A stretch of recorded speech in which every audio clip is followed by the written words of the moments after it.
News पर views पर आज हमारे साथ कार्यक्रम में शामिल हो रही है एक बेहद इंटरेस्टिंग कंपनी एनबीएफसी सेक्टर की दिग्गज श्रीराम ट्रांसपोर्ट फाइनेंस। 1979 में इस कंपनी की शुरुआत हुई। ये वही साल है जब 1979 से सेंसेक्स 100 का लेवल लेकर शुरुआत की गई। शुरुआत लेट हुई लेकिन 1979 में सेंसेक्स को 100 के बेस पर माना गया था। वो भी सेंसेक्स का जन्म वाला साल है।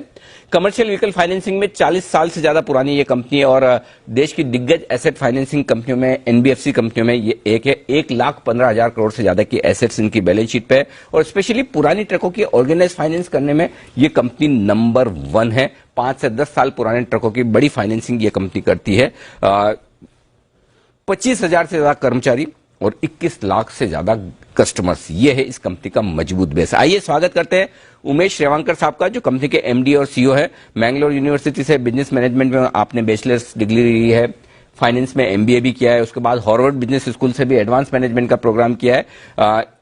और जो एक कोई भी आदमी जॉब करता है और जॉब में उसकी जो पहले जॉब में एस्पिरेशन होती है कि ट्रेनी के तौर पर शुरुआत करे और कंपनी के टॉप पर पहुंचे, एग्जैक्टली उमेश जी ने वही किया। 1987 में श्रीराम ग्रुप के साथ उन्होंने ट्रेनिंग के तौर पर अपने करियर की शुरुआत की। आज देखिए श्रीराम ट्रांसपोर्ट के एमडी और सीईओ के तौर पर वो बड़े कामकाज को संभाल रहे हैं। रेवांकर साहब, बहुत बहुत धन्यवाद, शुक्रिया आपने जी बिजनेस के लिए वक्त निकाला।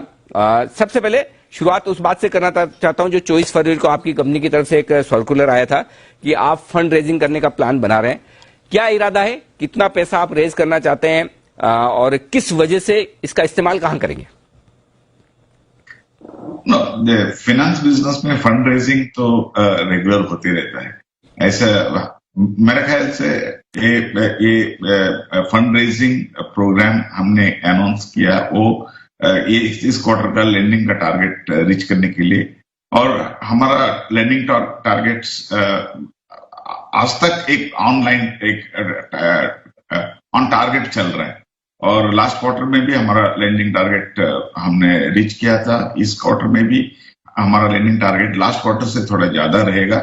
और मुझे लगता है कि demand, credit demand rural area में बहुत अच्छा है और नया अभी इंफ्रास्ट्रक्चर एरिया में एक नया प्रोजेक्ट के लिए क्रेडिट डिमांड आ रहा है, specially construction equipment and construction vehicle के लिए, टिपर, डंपर और एक्सकावेटर्स, इसका डिमांड थोड़ा ज्यादा है।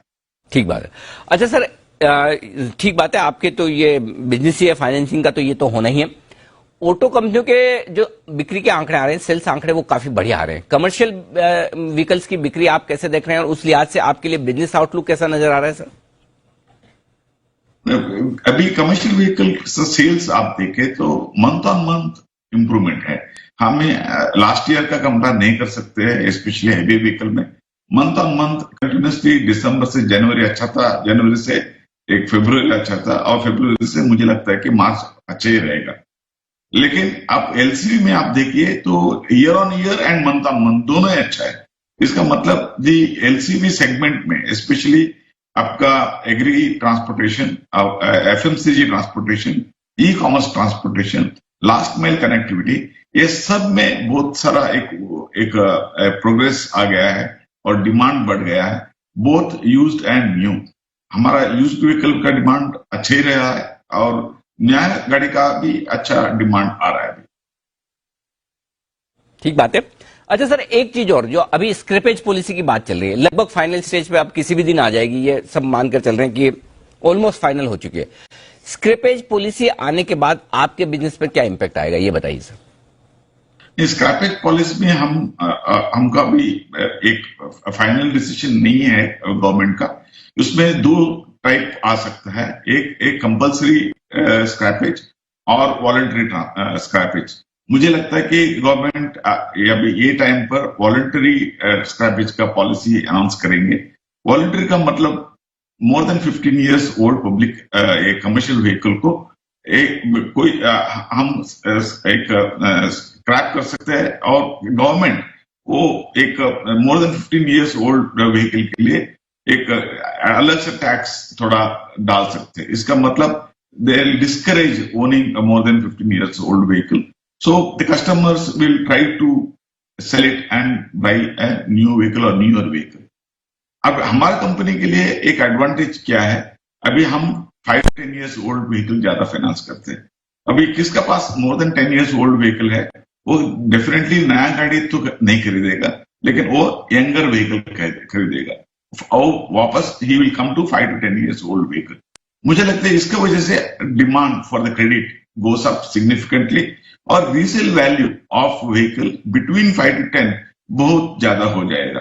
मोर देन 13 और 14 years व्हीकल का वैल्यू थोड़ा ज्यादा घटेगा, लेकिन 5 to 10 years ओल्ड व्हीकल का रीसेल प्राइस बड़ा हो जाएगा, टिकट साइज भी बड़ा हो जाएगा और डिमांड भी बढ़ेगा। तो मुझे लगता है कि हमारा कंपनी का बिजनेस इसका वजह से बहुत ज्यादा फास्ट आगे बढ़ने वाला है, क्योंकि डिमांड ये सेगमेंट में 5 to 10 years में ज्यादा आ सकता है। परफेक्ट है, ठीक बात है सर। तो ये आपके लिए स्क्रैपेज पॉलिसी आने के बाद डिमांड और बिजनेस दोनों बढ़ने की उम्मीद है। अब एक सवाल और है सर, जो आपके कलेक्शंस होते हैं, जिन लोगों को आपने लोन दिया उनसे आपको पैसा आना है, तो कोविड के वक्त थोड़ा सा मामला सबके लिए अच्छा नहीं था। अब ये बताइए कि कलेक्शन लेवल्स क्या पूरे नॉर्मल पहले के जैसे आ गए, अभी क्या सीन है? कलेक्शन तो बहुत इंप्रूव हो गया, क्योंकि अभी आप देखिए अप टू अगस्त मॉरेटोरियम था, मॉरेटोरियम के बाद सितंबर फर्स्ट फुल मंथ था कस्टमर को पेमेंट करने के लिए।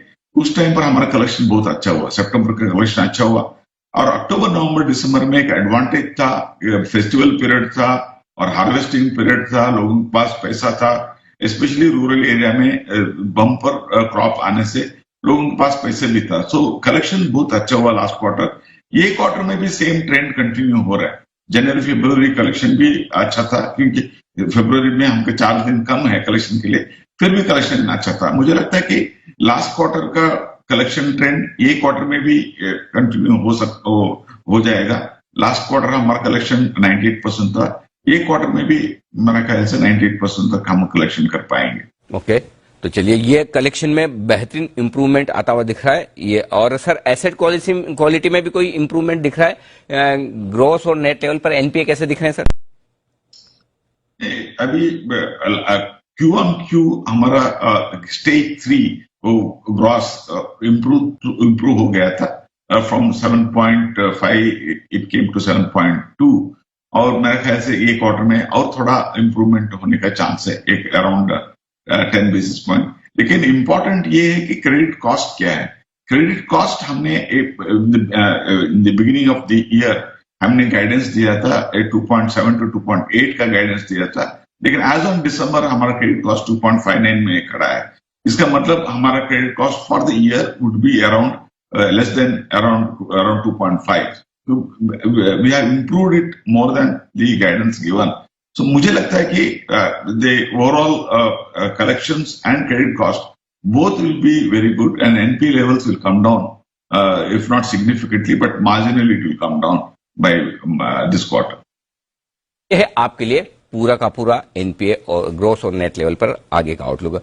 बहुत बहुत धन्यवाद सर, हमारे लिए वक्त निकाला आपने और साथ ही अपनी कंपनी के आगे के प्लान्स के बारे में और स्क्रैपेज पॉलिसी पे आउटलुक के बारे में भी आपने राय दी। बहुत बहुत शुक्रिया सर। तो ये थे उमेश रेवंकर साहब, एमडी और सीईओ श्रीराम ट्रांसपोर्ट फाइनेंस के, देश की दिग्गज एनबीएफसी ट्रांसपोर्ट फाइनेंस के कारोबार में। आइए बढ़ते आगे, और बाजार इस बीच रिकवरी के मूड में आता हुआ दिख रहा है। अच्छी रिकवरी आती दिख रही है, जिनके हाई पॉइंट की तरफ बढ़ने की कोशिश निफ्टी की होती दिख रही है। आप देख सकते हैं अब लगभग 15,075 15,100 के हाई पॉइंट की तरफ